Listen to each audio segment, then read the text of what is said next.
வணக்கம். நான் உங்கள் மோகனா. 25/8/2025 திங்கட்கிழமை தினத்தந்தி நகரம் காஞ்சிபுரம் செங்கல்பட்டு மாவட்ட செய்திகளில் நடிகர் விஜய் அவர்கள் விஜயகாந்த் அண்ணா என்று சொல்வது சரிதான். பிரேமலதா அவர்கள் பேட்டி. இன்னைக்கு ஆகஸ்ட் 25. இன்னைக்கு கேப்டன் அவர்களுடைய விஜயகாந்த் ஐயா அவர்களுடைய பிறந்தநாள். இந்த யூடியூப் சேனல் மூலியமாக நாங்கள் அவருடைய பிறந்த நாளை சொல்வதில் நாங்கள் பெரும் மகிழ்ச்சி அடைகிறோம், பெருமிதம் அடைகிறோம். அன்னாருடைய ஆத்மா என்றைக்கும் சாந்தி அடைஞ்சிட்டு இருக்கணும், சாந்தி அடையும். கேப்டன் விஜயகாந்த் ஐயா அவர்களுக்கு இனிய பிறந்தநாள் நல்வாழ்த்துக்கள். மிஷு அண்ணா. இதனுடைய வாய்ப்பை இந்த யூடியூப் மூலயமா கொடுத்ததுக்கு மிக்க ஒரு நன்றி. இப்போ பார்க்கலாம். நகரம் காஞ்சிபுரம் செங்கல்பட்டு செய்திகள் பார்க்கலாம். நடிகர் விஜய் அவர்கள் விஜயகாந்த் அண்ணா என்று சொல்வது சரிதான். பிரேமலதா அவர்கள் பேட்டி. செங்கல்பட்டு ஆகஸ்ட் 25 தேமுதிக பொதுச் செயலாளர் பிரேமலதா அவர்கள் மற்றும் அவரது மகனும் மாநில இளைஞரணி செயலாளருமான விஜய பிரபாகரன் ஆகியோர் உள்ளம் தேடி இல்லம் நாடி ரத யாத்திரை பிரசாரம் செய்து வருகின்றனர். அதன்படி செங்கல்பட்டு பழைய பஸ் நிலையத்தில் இருந்து ராட்டின கிணறு வரை அவர்கள் இருவரும் விஜயகாந்த் அவர்கள் உருவம் பதித்த ரத்தத்தில் இன்று பிரச்சாரம் செய்தனர். முன்னதாக அவர்களை செங்கல்பட்டு மாவட்ட செயலாளர் அனகை முருகேசன் அவரை வரவேற்றார். பின்னர் நிருபர்களிடம் பிரேமலதா அவர்கள் கூறும்போது, நடிகர் விஜய் அவர்கள் விஜயகாந்தை அண்ணா என்று சொல்வது சரிதான். நாங்கள் அவரை தம்பி என்று தான் அழைக்கின்றோம். ஜனவரி 9 நடைபெறும் மாநாட்டில் எங்கள் நிலைப்பாட்டை அறிவிக்கிறோம் என்றார். பின்னர் சிங்கப்பெருமாள் கோவில் பஜார் வீதியிலே பிரேமலதா அவர்கள் விஜய பிரபாகரன் அவர்கள் இருவரும் ரத யாத்திரை சென்று பிரசாரம் செய்தனர்.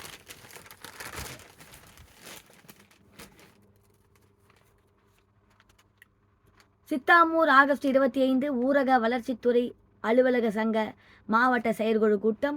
செங்கல்பட்டு மாவட்டம் சித்தாமூர் ஊராட்சி ஒன்றிய அலுவலகத்தில் தமிழ்நாடு ஊரக வளர்ச்சித்துறை அலுவலக சங்க மாவட்ட செயற்குழு கூட்டம் நடைபெற்றது. கூட்டத்திற்கு மாவட்ட தலைவர் சுதர்சன் தலைமை தாங்கினார். மாவட்ட செயலாளர் குணசேகரன் வேலை அறிக்கையை சமர்ப்பித்து உரையாற்றினார். மாவட்ட இணை செயலாளர் ஆனந்தன் நன்றி கூறினார்.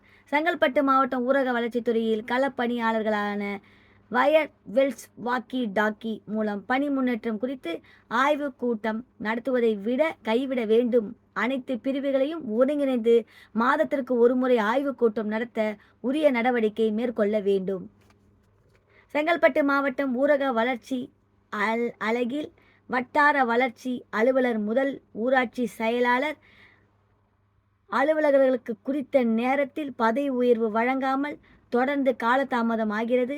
பல மாதங்களாக பதவி உயர்வுக்கு காத்திருக்கும் ஊழியர்களுக்கு விரைந்து பதவி உயர்வு வழங்க வேண்டும். ஊராட்சி செயலாளர்களுக்கு கலந்தாய்வு முறையில் பணியிட மாறுதல் வழங்க வேண்டும் என்பது உள்ளிட்ட பல்வேறு தீர்மானங்களை நிறைவேற்றது. மானாம்பதி ஆகஸ்ட் 25 குள்ளம்பட்டு ஊராட்சியில் உங்களுடன் ஸ்டாலின் திட்ட முகாம்.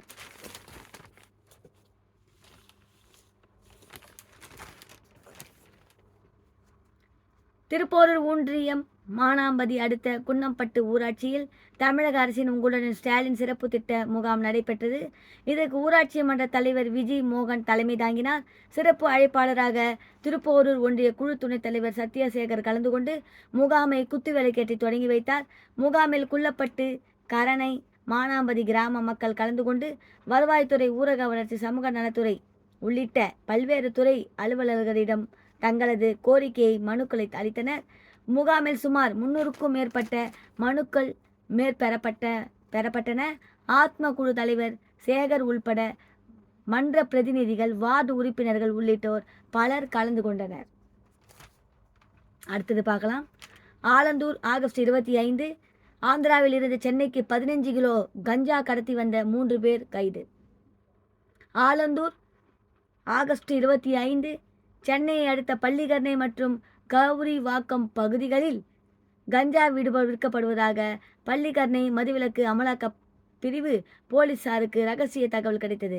இதையடுத்து அந்த பகுதிகளில் போலீசார் தீவிர சோதனையில் ஈடுபட்டனர்.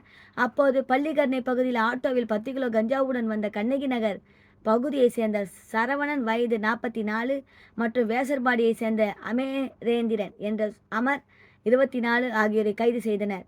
இதில் ஆந்திரா மாநிலத்திலிருந்து கஞ்சாவை கடத்தி வந்த சென்னை புறநகர் பகுதிகளில் விற்பனை செய்ய தெரிய வந்தது. இதேபோல் கௌரிவாக்கம் பஸ் நிலையம் அருகே 5 கிலோ கஞ்சாவுடன் நின்றிருந்த அண்ணா நகர் பகுதியை சேர்ந்த கமலேஷ் 26 என்பவரையும் கைது செய்தனர். இவருக்கு ஆந்திராவில் இருந்து கஞ்சாவை கடத்தி வந்து விட்டது தெரிய வந்தது. கைதான 3 பேருக்கும் சிறையில் அடைக்கப்பட்டனர். அவர்களிடமிருந்து 15 கிலோ கஞ்சா பறிமுதல் செய்யப்பட்டது. மேலும் பல்லாவரம் ரேடியல் சாலையில் ஒடிசாவில் இருந்து காரில் 105 கிலோ கஞ்சா கடத்தி வந்த ஒடிசா மாநிலத்தை சேர்ந்த நிலச்சல் பாலகா 35 என்பவரை தாம்பரம் மதுவிலக்கு அமலாக்கப் பிரிவு போலீசார் கைது செய்து விசாரிக்கின்றனர். திருக்கழுகுன்றம் ஆகஸ்ட் 25 சோறும் சகதியுமான சாலையை சீரமைக்க வேண்டும், பொதுமக்கள் கோரிக்கை.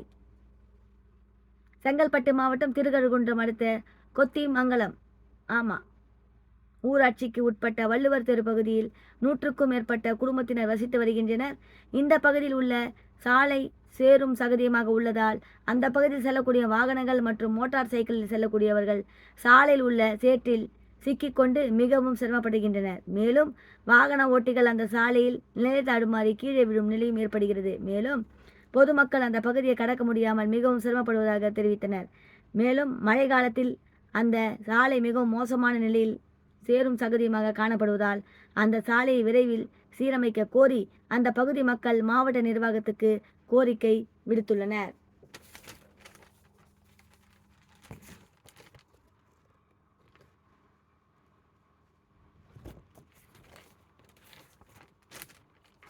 மடிப்பாக்கம் ஆகஸ்ட் 25 கோழி இறைச்சி குறைவாக இருந்ததால் தகராறு, டிரைவர் அடித்து கொலை, உறவினர் கைது. கோழி இறைச்சி குறைவாக இருந்ததால் ஏற்றப்பட்ட தகராறில் டிரைவரை அடித்து கொலை செய்த உறவினர் கைது செய்யப்பட்டார். கேரள மாநிலத்தை சேர்ந்தவர் அஸ்ருதீன் ஷா வயது 38. இவர் சென்னையை அடுத்த மடிப்பாக்கம் கொளத்தூர் பகுதியில் உள்ள அடுக்குமாடி குடியிருப்பில் தனது உறவினர்களான அஜாமைதீன் 31, சமீர் 32 மற்றும் சிலருடன் சேர்ந்து தங்கியிருந்தார். இவர்கள் அனைவரும் அதே பகுதியில் உள்ள டிராவல்ஸ் நிறுவனத்தில் டிரைவர்களாக வேலை செய்து வருகின்றனர். கடந்த 18ஆம் தேதி மதியம் அனைவரும் சேர்ந்து கோழி இறைச்சி வாங்கி சமையல் செய்து சாப்பிட்டனர். ஆனால் அசருதீன் ஷா தூங்கிவிட்டதால் மாலையில் எழுந்து சாப்பிடச் சென்றார். அப்போது அவருக்கு கோழி இறைச்சி குறைவாக இருந்ததால் அஜாமைதீன் மற்றும் சமீர் ஆகியோரிடம் இது பற்றி கேட்டார். இதனால் அவர்களுக்குள் தகராறு ஏற்பட்டு வாக்குவாதம் முற்றியது. அதன் பிறகு அசருதீன் ஷா மீண்டும் அறையில் தூங்கிவிட்டார். அப்போது மதுபோதில் வந்த அஜாமைதீன் மற்றும் சமீர் ஆகியோர் அசருதீன் ஷாவிடம் மீண்டும் தகராறு செய்து அவரது வயிற்றில் சரமாரியாக கையால் குத்தியதாக தெரிகிறது. உடன் தங்கியிருந்தவர்கள் அவர்களை தடுத்து சமாதானம் செய்தனர். இதற்கிடையில் அசருதீன் ஷாவுக்கு வயிற்று வலி ஏற்பட்டதால் குரோம்பேட்டை அரசு ஆஸ்பத்திரியில் சிகிச்சை பெற்று வீடு திரும்பினார். இரவு மீண்டும் வயிற்று வலி ஏற்படவே ராஜீவ்காந்தி அரசு ஆஸ்பத்திரியில் அனுமதிக்கப்பட்டு சிகிச்சை பெற்று வந்தார். ஆனால் ஆஸ்பத்திரியில் சிகிச்சை பலனின்றி அசருதீன் ஷா பரிதாபமாக இருந்தார். இது குறித்து டிராவல்ஸ் நிறுவன உரிமையாளர் சண்முகம் அளித்த புகாரின் பேரில் மடிப்பாக்கம் போலீசார் சந்தேக மரண பிரிவில் வழக்கு பதிவு செய்து விசாரணை மேற்கொண்டனர். இதற்கிடையில் பிரேத பரிசோதனை அறிக்கையில் அவரது வயிற்றில் ஏற்பட்ட காயத்தால் அசருதீன் ஷா இறந்ததாக டாக்டர்கள் தெரிவித்திருந்தனர். அடுத்து மடிப்பாக்கம் போலீசார் கொலை வழக்குக்காக கை மாற்றினர். இந்த கொலை தொடர்பாக அஜாமைதீனை போலீசார் கைது செய்து சிறையில் அடைத்தனர். தலைமறைவாக உள்ள சமீரை போலீசார் தீவிரமாக தேடி வருகின்றனர். அடுத்தது பாருங்க. ஆலந்தூர் ஆகஸ்ட் 25 கோவில்பாக்கம் அருகே கார் மோதி பெண் பலி. கோவில்பாக்கம் அருகே சிறு சக்கர வாகனம் மீது கார் மோதி பெண் பலியானார். சென்னையை அடுத்த கோவில்பாக்கத்தை சேர்ந்தவர் தேவகி, வயது 50. இவர் ஆதம்பாக்கத்தில் வீட்டு வேலை செய்துவிட்டு வந்தார். நேற்று வீட்டு வேலைக்கு சென்றுவிட்டு மாலையில் தனது இருசக்கர வாகனத்தில் மேடவாக்கம் மெயின் சாலை வழியாக வீடு திரும்பி கொண்டிருந்தார். கோவில்பாக்கம் ஈச்சங்காடு சிக்னல் அருகே வந்தபோது பின்னால் வந்த கார் எதிர்பாராத விதமாக இவர் மீது மோதியதில் இதில் படுகாயமடைந்த தேவகி மயங்கி விழுந்தார். விபத்தை பார்த்த டிரைவர்கள் அதிர்ச்சியில் பிரேக் பதிவாக ஆக்சிலேட்டரை இயங்கியதால் கார் வேகமாக சென்று முன்னாலே சென்று கொண்டிருந்தார். 3 வாகனங்கள் மீது அடுத்தடுத்து மோதி நின்றது. இதில் 3 வாகனங்களும் சேதமடைந்தன. சாலையில் பலத்த காயத்துடன் மயங்கி கிடந்த தேவகியை மீட்டு அருகில் உள்ள தனியார் ஆஸ்பத்திரியில் சேர்த்தனர். அங்கு தேவகி சிகிச்சை பலனின்றி பரிதாபமாக இறந்தார். இது பற்றி காவல் அறிந்து